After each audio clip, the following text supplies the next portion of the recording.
The Chinese written language has a long history, dating back originally to the Qin dynasty in 221 BCE. It originated as, and remains to this day, a logographic writing system, where each written symbol in phonetic, pictographic format is representative of a single word or phrase. The earliest existing evidence of ancient Chinese in written form, however, is credited to inscriptions found upon oracle bones, due to the fact that earlier alternative writing forms perished with time.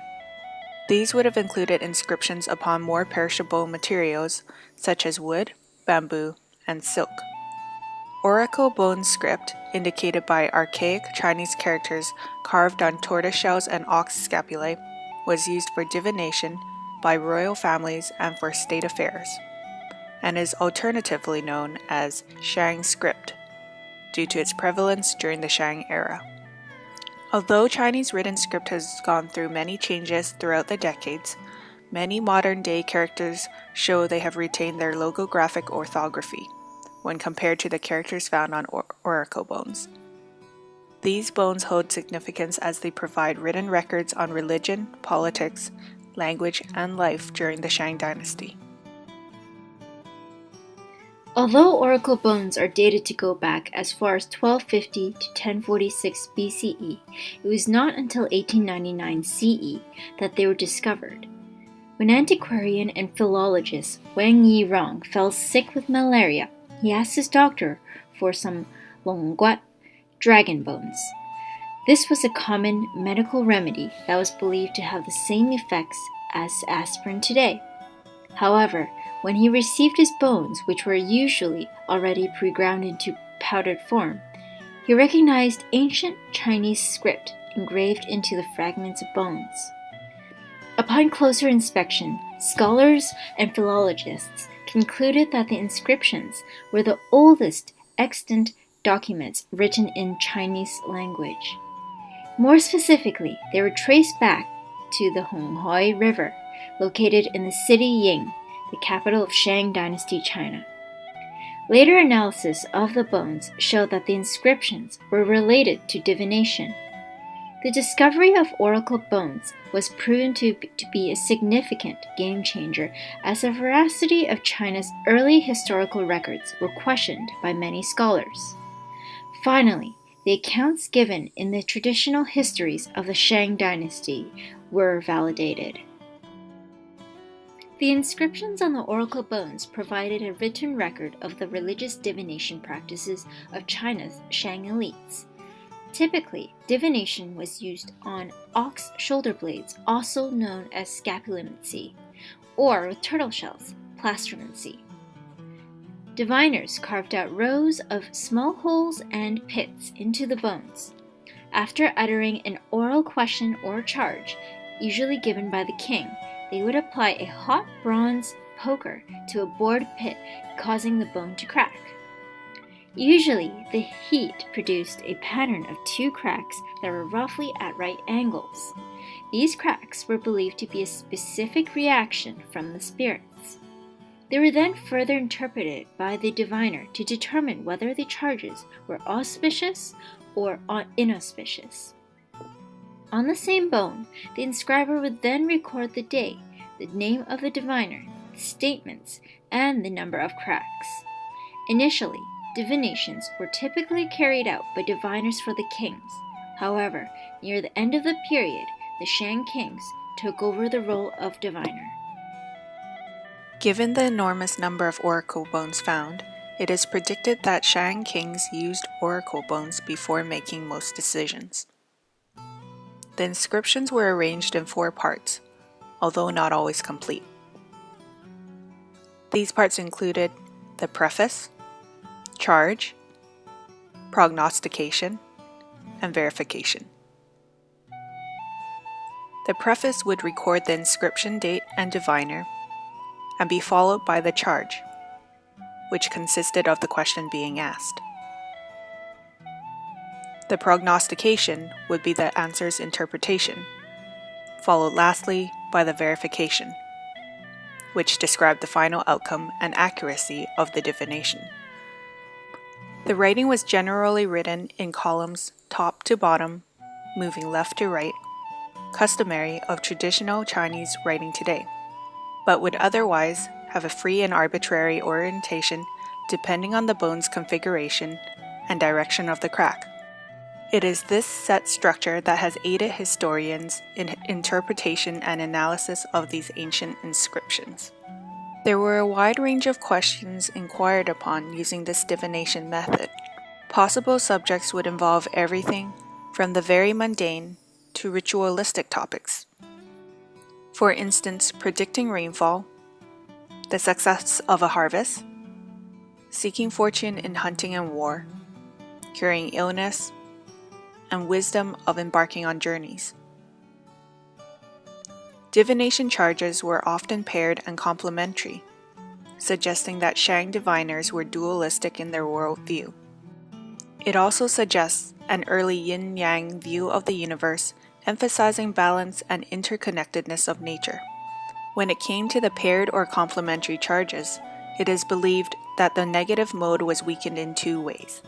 First, there was an insertion of may, as in, we may not receive millet harvest. Secondly, there was a tendency to record the negative charge in a more abbreviated form. Such strategies suggest that the Shang diviners attempted to accentuate the positive. These are some examples of paired divination charges. On the next day, it will be sunny. On the next day, it may not be sunny. Lady Hao will improve from her sickness. Lady Hao might not improve from her sickness. We should to Tiangjia perform the exorcism ritual. We should not to Tiangjia perform the exorcism ritual.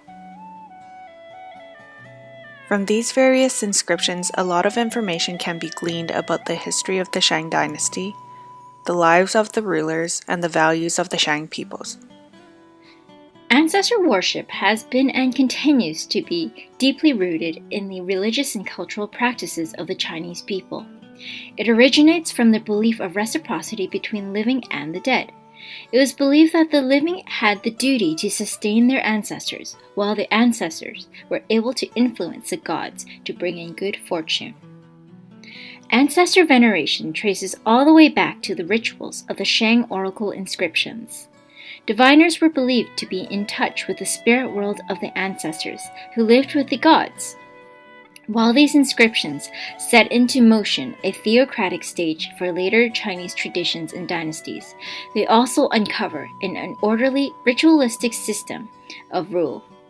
These inscriptions ultimately served as a vehicle to legitimize the rule of the last 9 Shang kings.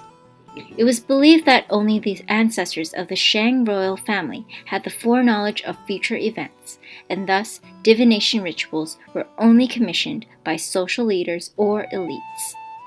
Consequently, when diviners were formally attached to elites, their control over the results of divination is restricted and political influence is substantial. Near the end of the Shang dynasty, divination charges increasingly shifted from dual to singular statements, and content slowly degraded to a more artificial process of ritual routine. This change is reflected in the diminished size of the inscription calligraphy, as well as fewer recorded details. Scholars believe that these changes suggest a change in Shang diviners' metaphysical thinking. Binary modes of thinking are widespread in human culture and social organization. Maybury Lewis argues that societies that make systemic use of binary social classifications are concerned with the maintenance of cosmic and social equilibrium. Societies may believe that there is ultimately an immutable order in life, but the cosmic equilibriums offer a small consolation. In the presence of chaos and conflict, their belief in binary systems maintain a balance and give them a sense of control.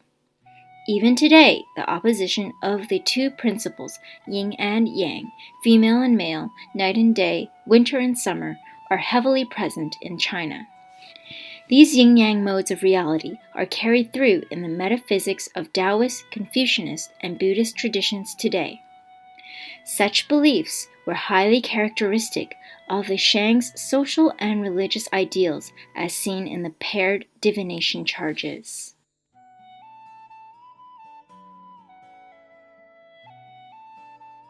In the harsh, warm climate of Shang, China, the practice of divination using oracle bones aided in reinforcing the spiritual and political authority of the king, uniting the country under a single ruler and government through processes that reinforced state ritual and hierarchy. According to Kitely, Shang religion was inextricably involved in the genesis and legitimation of the Shang state. The king's ability to determine through divination and influence through prayer and sacrifice the will of the ancestral spirits legitimized the concentration of political power in his person. It was the king who made fruitful harvest and victories possible by the sacrifices he offered, the rituals he performed, and the divinations he made. Although there were originally court diviners involved in the divination process, along with numerous shaman and diviners across the country, the king soon became the sole divination authority. Already, through interpretation of words found on the bones and shells, the prevailing significance of ancestor worship during the Shang dynasty is clear. Reference is made to spirits of nature and weather, but the king himself was ranked only below ancestral spirits and Di, the supreme god of the Shang. Moreover, with further examination, scholars believe that a significant number of inscriptions served as a legitimating function for the king. That is, the charge, prognostication, and verification may have all been written at one time, after the event. There are no existing cases of the king's forecast of misfortunes and a subsequent verification of no misfortunes coming. These wrong forecasts were thus passed over in silence. These filtered records served the king positively. His ability to secure favorable results for his kingdom did not only sanctify him, but it also granted him psychological and ideological endorsement for political dominance. Being subject to celestial powers also allowed for the Shang dynasty's smooth transition of rule to the Zhou dynasty. Under the mandate of heaven, created by the Zhou, it was believed that there could only be one legitimate ruler of China at a time, and it was all justified by the blessing of the gods. Interestingly, while the divination charges appear to have been primarily used as inquiries for the future, it is believed that some singular charges served as ritual incantations to ward off misfortune and possible trouble as well. Some examples of these charges are, "This night there will be no disaster," "The whole day it will not rain." They were always unpaired and always expressed the results desired. These incantations were not primarily inquiries into the unknown. They also served as attempts to make sure that disasters would not occur. It was also the Shang kings who initiated the use of engravings during the divination process, developing strict protocol and rituals by the peak period of usage during King Wu Ding's rule. The preparation process itself required up to 50 hours per day, during which the animal bones were sawed, cleaned, scraped, and smoothed before having small holes hollowed out. Sacrificial ceremonies were also held to provide ritual offerings to various gods and ancestors. It is estimated that more than 13,000 humans, often captives of war, and countless more animals were sacrificed as part of the religious process. Some inscriptions documenting this ritual are as follows. "We will offer to Shang Jia 10 cows. We will perform the Yu cutting sacrifice to the Yellow River Power with 50 cows. We will offer the Yellow River Power, a woman of woe. In performing the exorcism to Father Yi, we cleave 3 cows, pledge 30 dismembered victims, 30 penned sheep." These shows of royal power solidified the Shang regime by bolstering the king's presence as the highest political, military, spiritual, and legal authority. The study of oracle bone script is an important source for understanding the development of present-day Chinese writing and remains an academic discipline in its own right. Roughly 6,000 different characters have been identified and recorded from the inscriptions, and of these, 2,000 can be linked to their modern-day counterparts. The remainders are more difficult to translate as they correspond to personal and place names. However, as mentioned earlier, it is not representative of the earliest attempts at pictographic writing. Historical linguists have determined that the script is a fully functional writing system capable of recording language.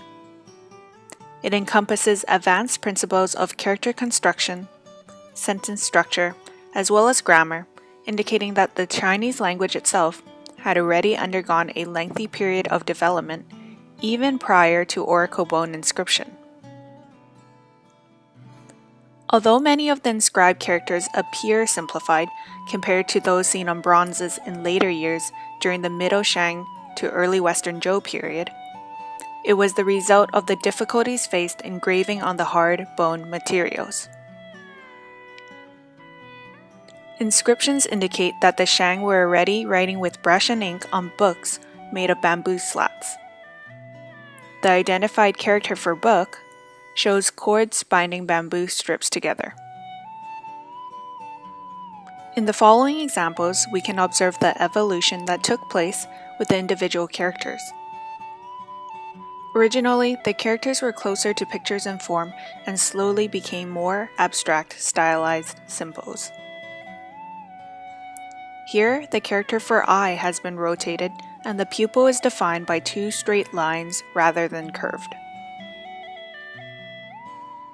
Similarly, the character for dog has now been rotated to stand on its feet, with the dot representing its tongue. In this final example, the oracle bone character for tortoise is still visible in the traditional Chinese form of writing still currently used in Taiwan, Hong Kong, and Malaysia. It, however, loses its legs in the simplified Chinese form used in China and Singapore. Because the Shang kings divined about such a wide range of matters, the inscriptions have proven invaluable to historians by providing a wealth of information about the Shang dynasty. This information has led us to understand how advanced a civilization they were through the content of the inscriptions as well as the advanced nature of the writing itself. The detailed information recorded on the date, diviner, prognostication, and outcome infers data about specific military campaigns, dynastic lineage, and cultural practices. There is also documentation of stars and constellations, the Chinese calendar system that was used, solstices and eclipses accurately observed, and planetary observations, which speak to the astrological knowledge held at that time. This data has been crucial in determining historical, linguistic, and cultural markers of ancient China, and even today have served to aid NASA astrologists in proving that the Earth's rotation has slowed through the ages by determining the length of a day is 1/20th of a second longer now than it used to be in Shang times. Divination rituals influenced much of the social, political, and religious systems in the Shang dynasty. Spiritual communication between the ancestral gods and the diviners demonstrated the early emergence of ancestor veneration in Chinese culture. The inscribed complementary charges marked the early yin and yang of the world. The reservation of divination rituals to the domain of elite circles played a significant role in maintaining hierarchy and state control. Alterations in the wordings of inscriptions and inconsistent recordings were made under the discretion of the elite to legitimize and accentuate the image and power of the king.